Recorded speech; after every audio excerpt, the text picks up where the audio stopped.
So why don't I just pull up an interest calculator, Mhm. find out my principal payment, and pay down my principal for 10, 12, 24, 36 principal monthly payments instead of Mhm. using your program? Oh, all right. Well, that's a good question. It is. I thought it Okay, was a good because question. Yep. listen, man, because people have been paying off loans without, like calculator for years. Yeah, yeah, and I think there's some of what you just shared with Mhm. Yasser in terms of that critical point analysis. So we're So going to go over why an opportunity cost calculator when I could just put the money on the debt myself. In fact, there are people on the internet that have nothing to do with my program that are saying just like that. They're saying stuff like that. mhm. All you have to do is pay extra. Well, if that was the case, if all you had to do was just pay extra, guess what, folks? 9 out of 10 people will never pay off a loan, Yep. will never pay off a mortgage. 9 out of 10 people if it was that easy, then why aren't more people doing it? It's because we don't understand how the lending game works. We want to know the rules. And anytime you're doing anything, you want to make the best decision you can possible. So, do you know? I know people who will clip coupons to save 30 cents on a can of soup, but they will not do what they need to do to find out how to save $3,000 on their mortgage. Why? Because we have not been taught that. We've been taught couponing. We have not been taught how to maximize our interest savings on our loans. Mm. And that's why we're here. It's not just paying more. Anybody can pay more. What I want is how can I get the most I can out of my money? Have you ever seen one of those shows that talk about extreme couponing? Hmm. Okay. Where you go through the line and the store has to end up giving you Giving them money. money. Yeah. I'm talking about that's extreme. Not only are you walking out with a ton of products, they have to give you money. Hmm. That's extreme. That's what we're talking about here, folks. We're not just talking about saving a few dollars. We want to make sure that we're saving the maximum amount of interest per dollar applied. And I'm putting something on the screen right now, and we can go over that. So we're just putting in a brand new thingy here. And okay, we're ready. All right, we got it up. All right. So we got the years to pay off here. We have our payoff date. So John and Rebecca Jones here. All right.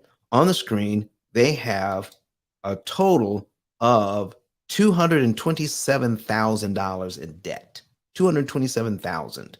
That is, they've got $25,000 a car loan at 4%. They have 2,000 on the Visa, and they have a $200,000 mortgage at 6%. Add it all up, 227,000. We look at the top of the screen here, immediately we can see that the program has calculated that they're going to save no less than $179,393 in interest by following the program. And they'll be done in 7.7 years. And we actually even calculate the payoff date from today, August 12th, 2029. They'll be out of debt on this without sacrificing lifestyle using the same budget they used to qualify for 30-year loans. Same budget, just used differently so you can give the bank back their money at a time which makes it impossible for them to charge you $179,000 in interest. Kurt, I can also see if I change this number here to interest remaining, I can now see how much interest I have left to pay. We would even calculate that. So the bank wants $179,000 in interest plus the $56,000 I'm going to give them. But guess what? They're not going to get the 179. They're only going to get this. And I'm going to try my best to make sure they don't even get that. You follow? All righty then. So here's where we are, folks. We're going to go back to the years to pay off. And I'm going to show you a reason why we do what we do. Now, I'm going to skip down. We're starting in the month of December, but I'm going to skip down into this month in February, where the program has not, in 2 months, all we did in the month of December is put money in savings and just make minimum payments on the debt. In January, we did the same thing. We paid our bills and we put money in savings. We put money in savings, but no extra money on the debt. But in February, we're actually going to put money on the debt.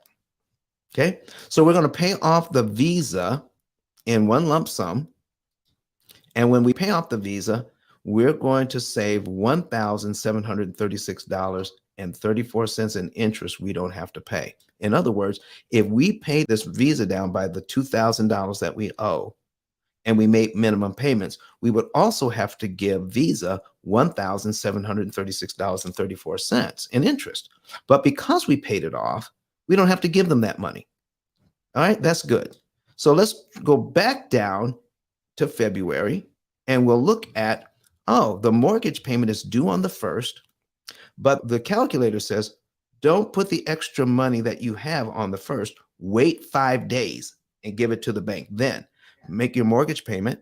And now 5 days, give the bank an additional $1,116.98. No more, no less. Don't round it up. And you will save $5,435.91 in interest. Now, here's what we're talking about. Why let the program choose?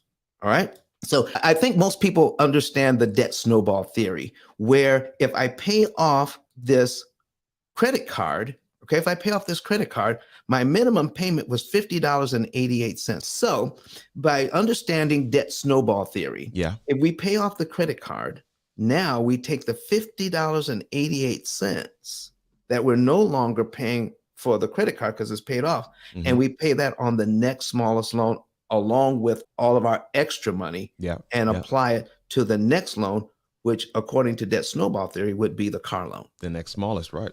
Yeah.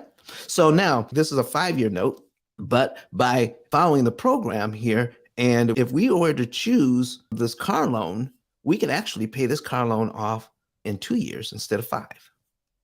We saved 3 years and a bunch of interest on this car loan if we choose that. Okay. But the way that this program is set up, and this program is the only one that has this kind of setup in the world. All right. So we're going to go over the preferences. All right. And go to program focus settings. Okay. So we go to program focus settings, and what do we see? The program is set to automatic. And why? Let's read what it says underneath. When the focus is set to automatic, the program will automatically optimize the order to pay off the debts to become debt-free. You may change the focus setting. However, this could have a negative impact on your overall results. So by following the program, you get the optimum results. The program is always doing the math to make sure that you are getting the biggest bang for your buck. All right. Anything that changes would actually change the instructions that you would get. What do you mean? Well, this month, my electric bill was $200. Now the program knows what to do for the next time you have to do something. But the month later, your electric bill is only $150. That gives you $50 extra. The program has to do all new calculations and give you brand new prompts, because now I have an extra $50 to work with.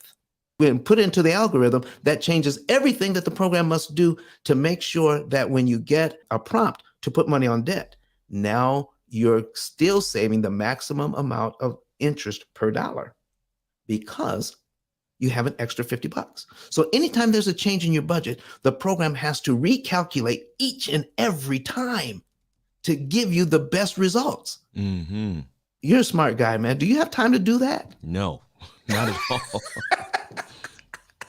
But Don has some valuable information that can contribute to the quality of a person's life. And it only costs you a few dollars. It's his book. Why not get that?